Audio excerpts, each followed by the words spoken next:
is the Holy Spirit? This is Brother Raj with Victory 180. पवित्र आत्मा किए मु भाई राज विजय 180 सहित The Bible says, I will pray the Father, he shall give you another comforter that he may abide with you forever.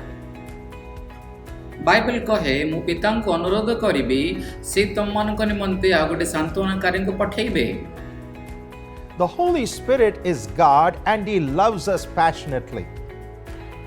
पवित्र आत्मा ईश्वर अटंती और से उद्योगीमूलक भाव रे हमन को प्रेम करंती. We serve one God who exists in three persons. आमे एक ईश्वरंकर सेवा करूछु जे तीनोटी व्यक्तित्व धारण करि अछंती.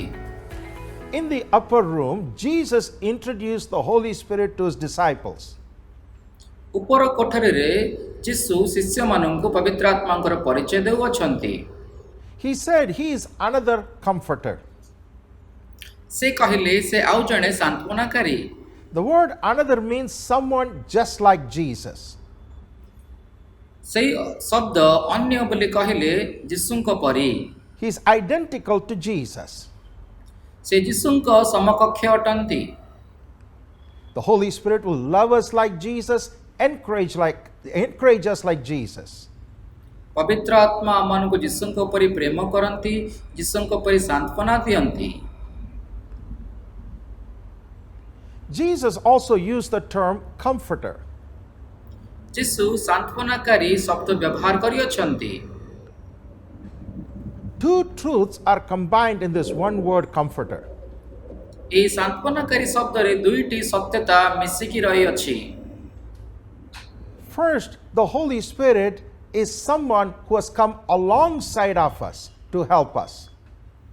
प्रथमतः हैला पवित्र आत्मा आममानक सहाय्य निमंते आममानक पाखकु आसी अछंती. He is very, very close to us. से आममानकर अति अति निकटवर्ती अटंती. And the second truth is God has sent him to help us with every area of our lives. एवं द्वितीय सत्यता होछि आममानकर प्रत्येक दिगरे ताहांकु सहाय्य पय पठै अछंती. He will lead us in the correct way, give us the right advice. से आमनको सठिक भाबरे परिचालना करिवे, सठिक उपदेश देबे. So the Holy Spirit loves us passionately, is with us 24 hours a day.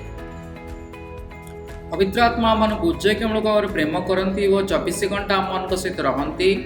And he is always there to help us in every way.